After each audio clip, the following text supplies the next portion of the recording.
En este video hablaremos sobre el método del factor integrante para encontrar la solución de una ecuación diferencial ordinaria de primer orden lineal.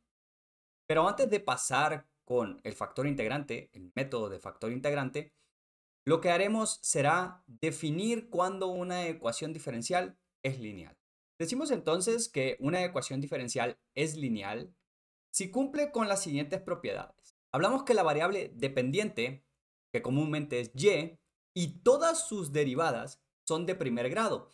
Es decir, tanto y como y', o la tercera derivada, todo lo que haya, está elevado a la potencia de 1. La siguiente propiedad es de que cada coeficiente solo depende de x, que es la variable independiente. Las funciones como seno de y o e elevado a la y' no pueden ser lineales. Entonces, veamos un ejemplo.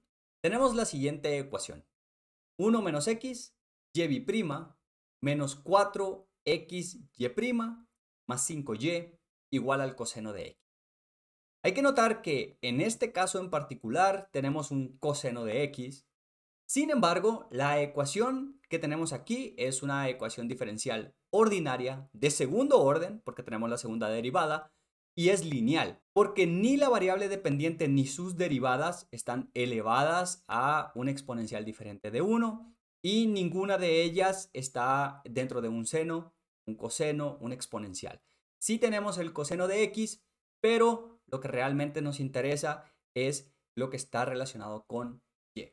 Una vez que hemos definido la linealidad, pasemos ahora sí a ver el método del factor integrante para la solución de una ecuación diferencial ordinaria de primer orden que es lineal.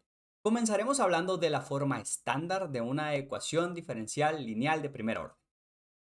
Es decir, nuestra ecuación diferencial puede estar escrita de diferentes formas, pero nosotros siempre queremos llegar a esta forma estándar, en donde tenemos la primera derivada de y más una función que depende de x multiplicada por y igual a otra función que también depende de x. Hay que notar aquí que el coeficiente que acompaña a la primera derivada de y, entonces sería 1, mientras que px y q de x pueden ser cualquier cosa siempre y cuando solamente dependan de x.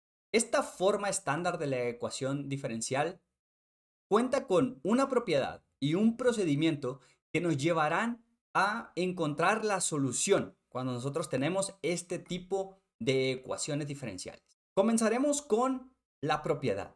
La propiedad lo que nos dice es que nosotros vamos a tener una solución a la ecuación diferencial que tenemos en la parte de arriba, que va a ser la suma de dos soluciones. Tenemos que y, la solución de la ecuación diferencial, es igual a yc más yp. Tanto yc como yp son soluciones de la ecuación diferencial, pero con algunas particularidades. Comencemos con yc. Yc es la solución de la ecuación homogénea. Nosotros tenemos la ecuación de la parte de arriba, en donde tenemos y' más p de x por y igual a q de x. Ahora, yc es solución de esta ecuación diferencial cuando q de x es 0. Si cumple con que q de x sea 0, entonces estamos ante una ecuación diferencial ordinaria homogénea.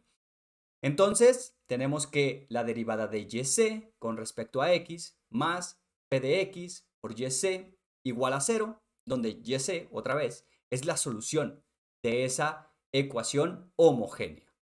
O podríamos decir de la parte homogénea de la ecuación diferencial de primer orden lineal que tenemos en la parte de arriba. ¿Qué es con lo que nos encontramos cuando estamos viendo esta ecuación? Bueno, lo que nos encontramos es de que esta ecuación es separable. Entonces, podemos utilizar el método de separación de variables para encontrar yc. Hay que recordar de que yc es solamente parte de la solución, no la solución completa que estamos buscando. Hacemos separación de variables, la ecuación nos queda de la siguiente forma, la derivada de yc sobre yc más p de x es igual a 0 y mediante integración entonces podemos encontrar cuál es la solución. Hay que mencionar aquí de que no conocemos p de x y no conocemos q de x, de hecho puede ser cualquier función que dependa únicamente de x. La solución entonces para la ecuación homogénea, es decir, cuando q de x es igual a 0, yc es igual a una constante por e elevado a la menos la integral de p de x. Entonces ya tenemos parte de la solución general, y es igual a yc más yp, entonces ya conocemos yc, pero ahora lo que nos estaría faltando es yp. Y aquí es donde entramos con el procedimiento. Vamos a utilizar algo que estaremos viendo más adelante, que se le conoce como variación de parámetros, pero lo vamos a aplicar en esta ecuación simplemente para encontrar cómo podemos solucionar esta ecuación de una manera más sencilla. El procedimiento nos dice lo siguiente. Nuestra solución yp va a ser igual a una función que depende de x, yo voy a llamar u de x, multiplicada por yc, la solución de la ecuación homogénea o de la parte homogénea de la ecuación diferencial. Ahora, bajo este argumento, entonces, lo que yo puedo hacer es decir que yp, si yo lo pongo en mi ecuación original, entonces debo de encontrar también la manera de solucionarlo, porque yp también es una solución de la ecuación diferencial. Sin embargo, ahora q de x ya no es c. Tenemos entonces que la ecuación nos queda de la siguiente forma cuando nosotros ponemos la solución yp dentro de ella. Tenemos u por la derivada de yc con respecto a x, más yc por la derivada de u con respecto de x, más p de x por u por yc igual a q de x.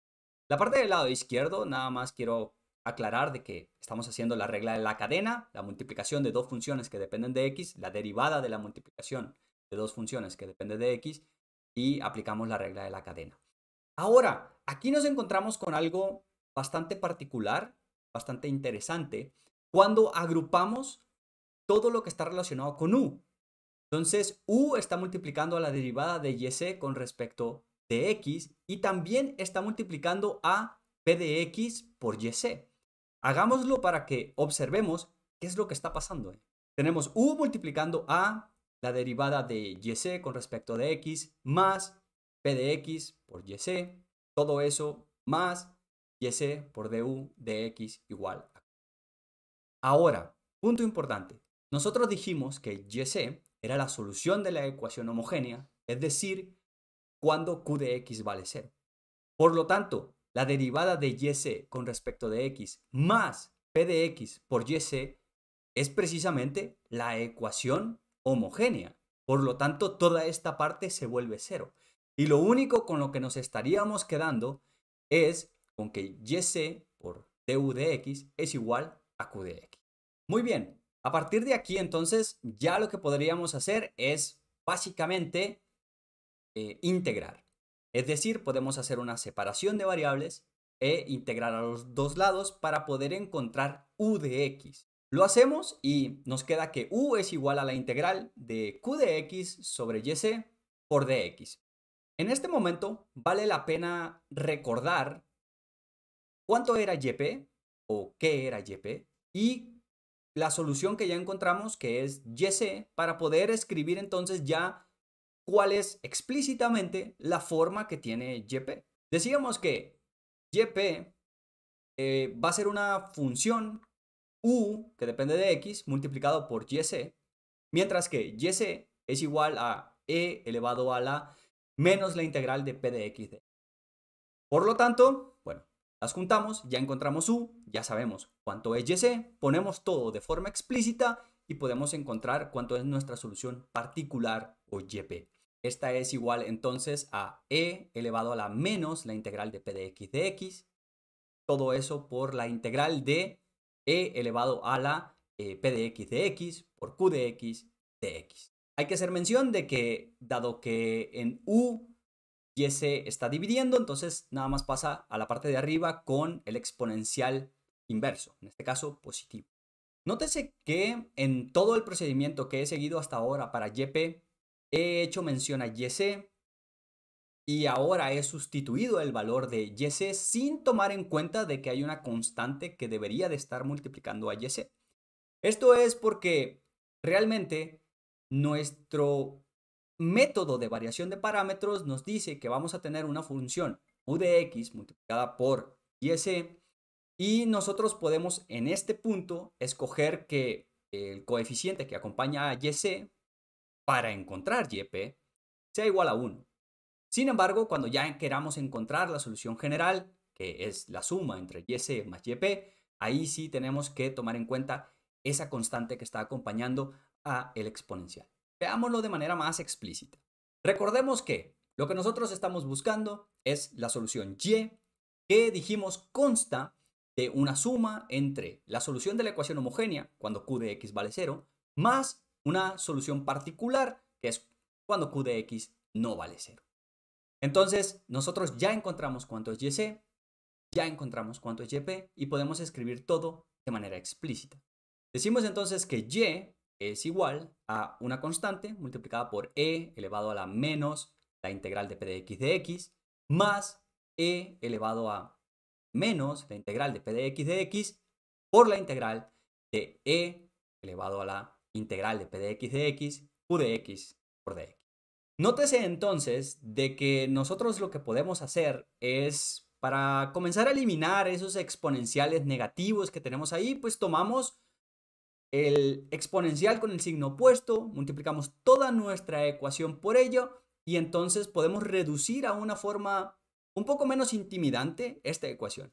Agarramos entonces el exponencial e elevado a la integral positiva de p de x por y igual a c más integral de e elevado a la integral de p de x q de x por dx.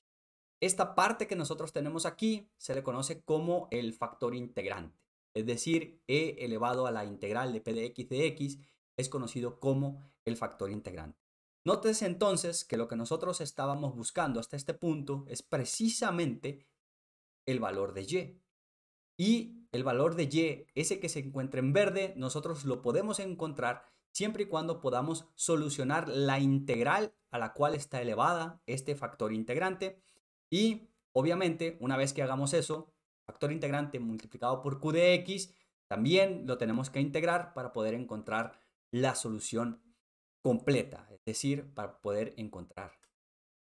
Voy a terminar esto recordando que todo esto aparece a partir de que nosotros tenemos la forma estándar de la ecuación diferencial ordinaria de primer orden lineal, en donde el coeficiente que acompaña a y' es 1, mientras que el coeficiente que acompaña a y es una función que únicamente depende de x, y todo eso es igual a q de x, que también es una función que depende de x. En la próxima lección, lo que estaremos viendo es un ejercicio de cómo es que podemos utilizar el factor integrante para la solución de una ecuación diferencial ordinaria lineal de primer orden. Pero eso será hasta el siguiente.